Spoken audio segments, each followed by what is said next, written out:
வணக்கம். இந்த கம்யூனிட்டில இணைந்ததற்கு ரொம்ப நன்றி. நம்ம உடம்புக்கு வயசாகிறத நம்மளே கட்டுப்படுத்த முடியும்னு சொன்னா நம்புவீங்களா? ஆமா, அது முடியும். அது எப்படி சாத்தியம்ங்கிற அறிவியல தான் இன்னைக்கு நாம ஆழமா பார்க்க போறோம்.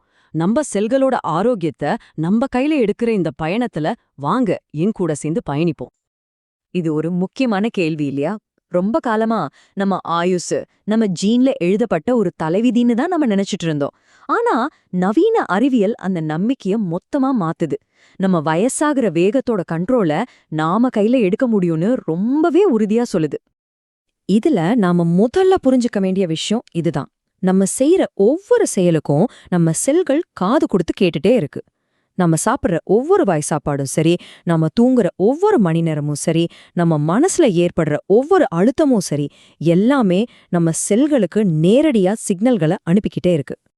ஆச்சரியமா இருக்குல்ல? இதுதான் நாம இன்னைக்கு புரிஞ்சுக்க போற மிக முக்கியமான ஒரு உண்மை.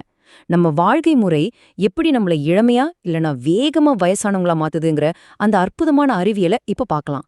வாங்க உள்ள போகலாம். சரி, இப்போ நம்ம உடம்புக்குள்ள ரொம்ப ஆழமா, அதாவது நம்ம செல்களுக்குள்ள ஒரு பயணம் செய்ய போறோம். அங்கேதான் வயசாகிறதோட பெரிய ரகசியமே ஒளிஞ்சிருக்கு. இது கேட்கறதுக்கு கொஞ்சம் சிக்கலா தோணலாம். ஆனா வாங்க ஒரு ரொம்ப எளிமையான, சக்தி வாய்ந்த உதாரணத்தோட ஆரம்பிக்கலாம்.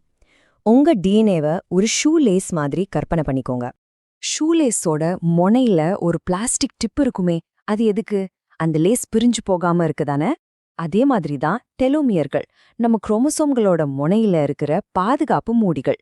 இதுதான் நம்ம டிஎன்ஏ டேமேஜ் ஆகாம பாதுகாக்குது. ஷூ லேஸ் நுனி எப்படி லேச பாதுகாக்குதோ, அதே மாதிரி டெலோமியர்கள் நம்மளோட முக்கியமான மரபணு தகவலை பாதுகாக்குது. ஆனா இங்கதான் ஒரு சிக்கலே ஆரம்பிக்குது. நம்ம உடம்புல ஒவ்வொரு முறை செல் பிரியும் போதும் இந்த பாதுகாப்பு மூடிகள் கொஞ்சம் கொஞ்சமா சின்னதாயிட்டே வருது. சரி, இந்த டெலோமியர்கள் சின்னதாகிட்டே போனா என்ன ஆகும்? அது ரொம்ப குட்டையாகும்போது செல்களால ஆரோக்கியமா பிரிய முடியாது. இதுதான் நம்ம வயசாகிறதுக்கான மூல காரணம். இதுதான் இதய நோய், சர்க்கரை நோய், நோய் எதிர்ப்பு சக்தி குறையறதுன்னு பல நோய்களுக்கு கதவு திறந்து விடுது. இப்ப பிரச்சனைய பத்தி பேசிட்டோம், வாங்க இதுக்கான தீர்வுக்கு வருவோம். நல்ல விஷயம் என்னன்னா, நம்ம உடம்பே இந்த டெலோமியர் சுருக்கத்தை எதிர்த்து போராட ஒரு வழிய வச்சிருக்கு. நம்ம உடம்புக்குள்ளேயே இருக்கிற ஒரு சூப்பர் மெயின்டெனன்ஸ் டீமை சந்திக்க வேண்டிய நேரம் இது. இந்த மெயின்டெனன்ஸ் டீமோட பேரு தான் டெலோமரேஸ்.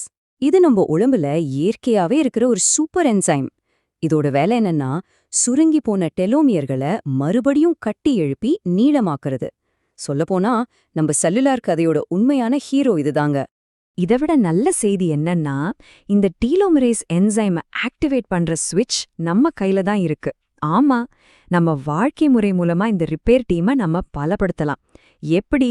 மன அழுத்தத்தை சரியா கையாள்றது, உடற்பயிற்சி, நல்ல சாப்பாடு, அப்புறம் ஆழமான தூக்கம். இது மூலமாதான். இப்போ நாம செய்யற ஒவ்வொரு சின்ன விஷயமும் எப்படி நம்ம செல்களுக்குள்ள ஒரு மருந்தா இல்லனா ஒரு விஷமா மாறுதுன்னு இன்னும் கொஞ்சம் ஆழமா பார்க்கலாம் வாங்க. இது ரொம்பவே சுவாரஸ்யமான ஒரு கண்டுபிடிப்பு. நமக்கு எவ்வளவு மன அழுத்தம் இருக்குங்கிறத விட அதை நாம எப்படி பாக்குறோங்கிறது தான் ரொம்ப முக்கியம். ஒரு பிரச்சனையா ஐயோ ஆபத்துன்னு பார்த்தா அது டெலோமியர் சுருக்கத்தை வேகப்படுத்தும்.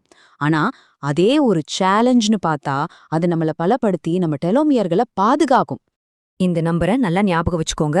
7. தினமும் ராத்திரி குறைஞ்சது 7 மணி நேர தூக்கம் ரொம்ப ரொம்ப அவசியம். ஏன் தெரியுமா? ஏன்னா நம்ம தூங்கும்போது தான் நம்ம உடம்போட அந்த ரிப்பேர் டீம், அதாவது டெலோமரேஸ், அதோட வேலைய முழு வீச்சுல செஞ்சு நம்ம செல்களை புதுப்பிக்கும். சாப்பாடுங்கிறது நம்ம செல்களுக்கு நாம அனுப்புற ஒரு பவர்ஃபுல் சிக்னல். பதப்படுத்தப்பட்ட உணவுகள் நம்ம செல்களுக்குள்ள ஒருவிதமான அழுத்தத்தை உருவாக்கும். ஆனா பழங்கள், காய்கறிகள், முழு தானியங்கள் மாதிரியான உணவுகள் நம்ம செல்களை அரவணைச்சு பாதுகாக்கும். உடற்பயிற்சின்னு சொன்ன உடனே ஜிம்முக்கு போய் உடம்ப வருத்திக்கணும்னு நினைக்காதீங்க. ரொம்ப தீவிரமா எப்பவாவது ஒரு நாள் பண்றதை விட தினமும் விடாம செய்யற மிதமான பயிற்சிகள் தான் நம்ம செல்களுக்கு ரொம்ப நல்லது. ஒரு சாதாரண நடைப்பயிற்சி கூட நம்ம செல்களை பாதுகாக்கிற ஒரு பெரிய கவசமா மாறும். சரி, இவ்ளோ விஷயங்கள் நாம கத்துக்கிட்டோம். இத நாம அன்றாட வாழ்க்கையில எப்படி பயன்படுத்துறது? அதுக்கு பெரிய பெரிய மாற்றம் எல்லாம் தேவையில்லைங்க. சின்ன சின்ன பழக்கங்கள் மூலமா எப்படி ஒரு பெரிய தாக்கத்தை ஏற்படுத்துறதுன்னு இப்ப பார்க்கலாம். இதோ பாருங்க, இது உங்க தினசரி ஆரோக்கியத்துக்கான ஒரு சிம்பிள் ப்ளூ பிரிண்ட்.